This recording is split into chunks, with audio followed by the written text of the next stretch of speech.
Assalamu alaikum wa rahmatullahi wa barakatuh. Juma Mubarak. Welcome to you.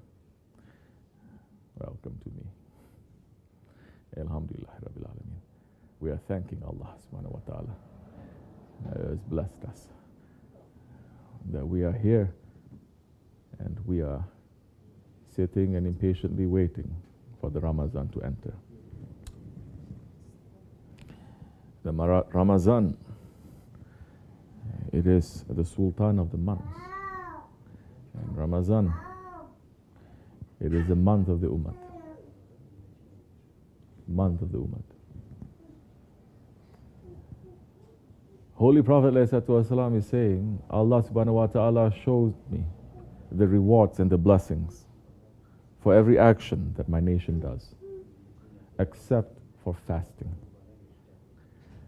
The rewards, it says, I don't even know. It is so tremendous. It is so huge. And the fasting that we have to keep must be a fasting that is pure and fasting that is sincere. How are we going to keep that purity and the sincerity of the fasting? Everything comes from the heart. Comes from the heart. The fasting, it looks as if it's only controlling your animal desires, eating and drinking and doing other things. But it is not just that. It is not just controlling your animal desires. We have to purify our heart, our intention in this month. It's not just purifying your body. Of course, there are so many benefits of fasting that the Western world is yet to catch up on.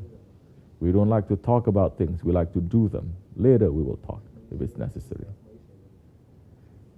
They're starting now to understand how from everything, from the immune system, everything gets fixed. Because Allah subhanahu wa ta'ala, when He gives us an order, there is a blessing in it. Sometimes we understand, most of the other times, we cannot fully understand everything that is there. But the fasting is not just something physical that you go through. If it is something that physical you go through, if it is just during the daytime and you stay away from food and drink, then nighttime you're going to jump into trays and trays of food. A whole day you're thinking about what to cook, what to eat, preparing. At nighttime you're going to be eating and drinking whole night long. Then our fasting is just like that dog outside that you chain him for a few hours, that he's not eating. Then later, you put the food there and you release the chain. So you come back into your animal characteristics then. So what is the benefit of Ramadan? What is the joy that we're feeling for the month of Ramadan? Yes, the joy that we're feeling when we're fasting, we cannot compare with anything else. Because that time, the believer is close to Allah subhanahu wa ta'ala. But what happens after we finish our fasting? Fasting is only half of the month of Ramadan, isn't it? The other half, the nighttime, we're not fasting. So what is the real fasting that we're speaking about here? What happens to the heart? That so much talk is concentrating on the physical aspects of fasting, but what about the heart? What was the fasting for? What did we hear from the khutbah, from the words of Allah subhanahu wa ta'ala? The fasting is for what? Is to increase your what? Say. Taqwa. Fasting is to increase your taqwa. What is taqwa? How are you going to say taqwa? What do you understand by taqwa? What do you understand? Sorry there.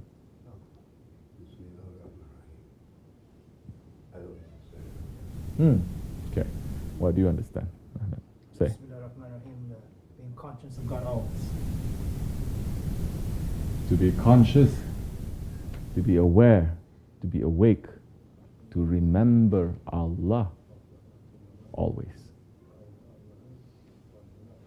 And that is ihsan. That is beauty. To worship, and the believer is not going to say, when I go up and down, that's worship, but when I'm eating is not worship. Subhanahu wa ta'ala has made this whole world into a masjid for the Muslims, and He has made every word and every thought and every movement that we're doing also as a worship. If you are remembering Allah, if you are following the footsteps of the Holy Prophet ﷺ. A simple action of drinking a water will turn into a worship. So how does it turn into a worship? When you have taqwa, when you remember Allah. So when one is fasting, and all day long you're just remembering your hunger and your thirst. All day long you're remembering, thinking, being busy with what to eat. It's not giving you taqwa at all. Then that time, it fits into the category that the Holy Prophet ﷺ is saying. There are those, many, he didn't say there are those, he says many, who are fasting, and all they get from fasting is just hunger and thirst. May Allah protect us from being those ones. We are weak. So taqwa, it is important.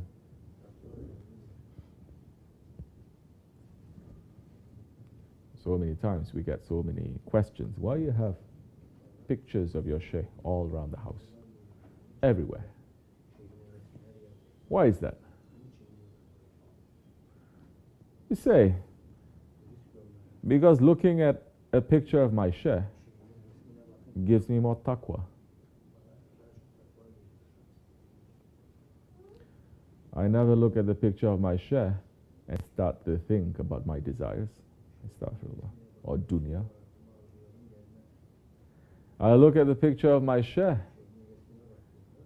and I'm reminded of Allah. Isn't that taqwa? Isn't that what the Holy Prophet ﷺ said? There are men, there are certain rijal, that when you look at them, they will remind you of Allah. So now, if we understand this, that fasting, if it brings you closer to Allah, let's not talk about being closer to Allah. Before you go closer to Allah, we have to have taqwa, to know that Allah is watching us. Once we know that Allah is watching us, our sustainer, our creator, the one who created love, the one whose love is more than the love of the mother for her child.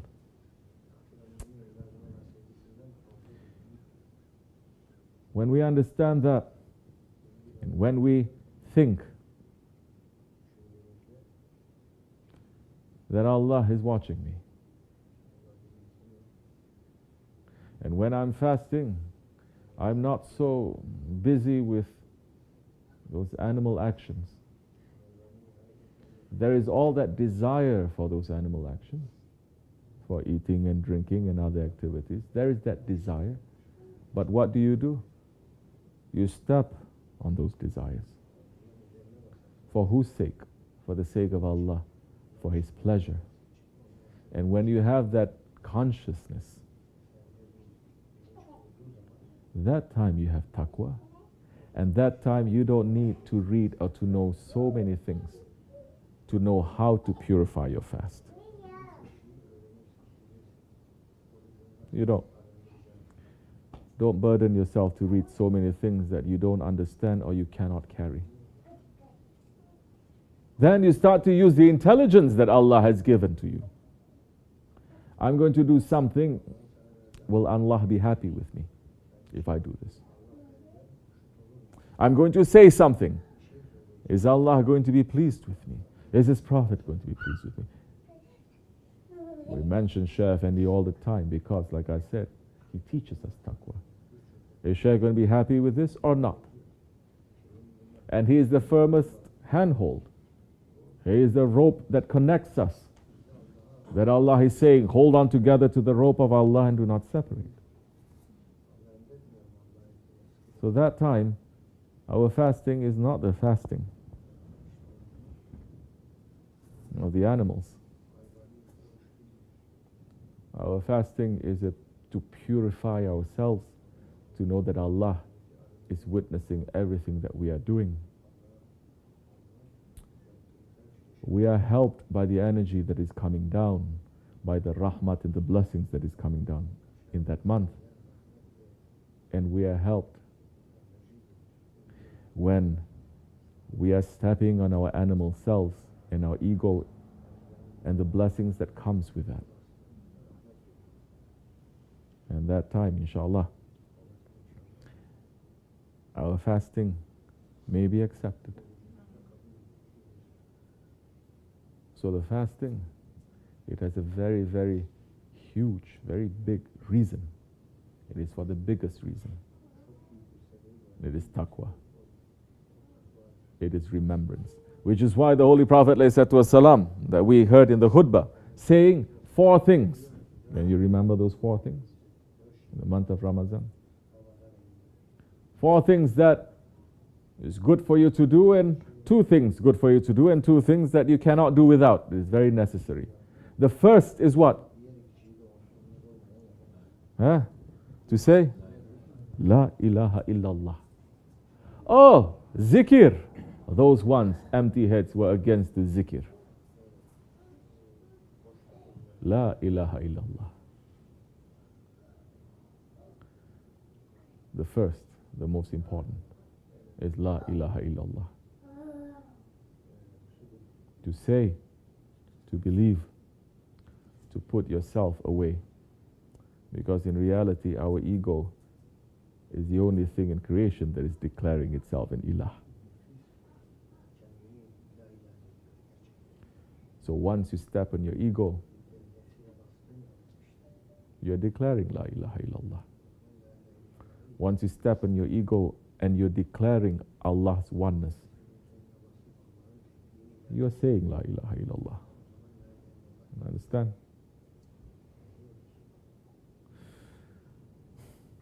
And what is the second one?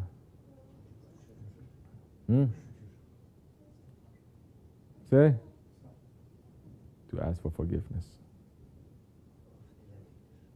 To ask for forgiveness. Don't ask for forgiveness in ghaflat.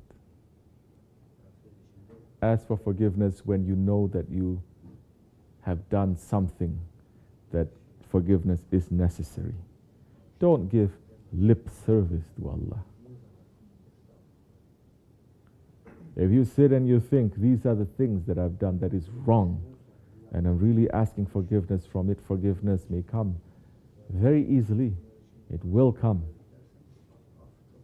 But if you're just saying, Astaghfirullah, and you're not looking, you're not reading your book, you're not understanding what you're saying, what you're asking forgiveness for,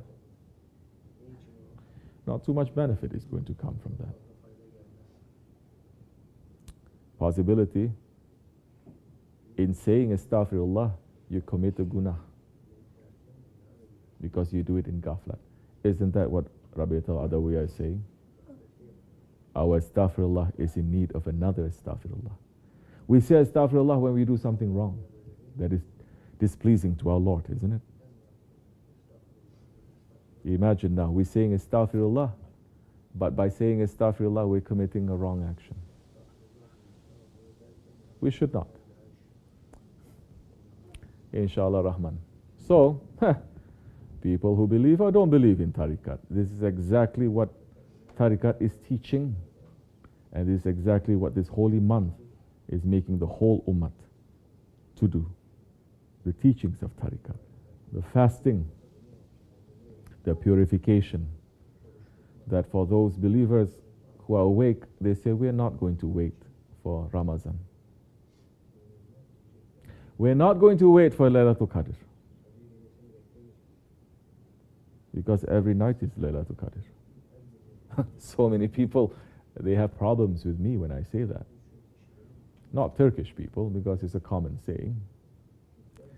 But people in tariqat, they say, what he's saying every night is Laylatul Qadr. There's only one night is Laylatul Qadr. Subhanallah.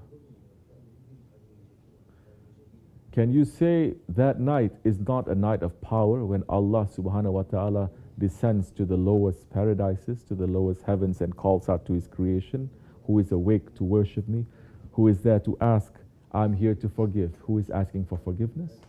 Is that not a Laylatul Qadr? Is that not a night of power? And Allah subhanahu wa ta'ala, is he not doing this every single night? So for those ones who are purifying themselves, trying to increase their taqwa, remembering Allah, and understanding that every night is holy, and at least to think on it. If not, get up, pray 2 rakats. Just to think and to say tonight is another Laylatul Qadr. Ya Rabbi, forgive me, Ya Rabbi. Before you go to sleep. Maybe something will open up to you. He understands how weak we are these days. Inshallah, may we have more strength to be better worshippers and believers. And for our hearts to awaken, to understand the value and the preciousness that Allah subhanahu wa ta'ala has given to us in this holy month, in our iman, in the faith that He has granted us. Wa min Allahu tawfiq. May Allah forgive me and bless you. Al-Fatiha. Ameen. Assalamu alaikum wa rahmatullah wa barakatuh.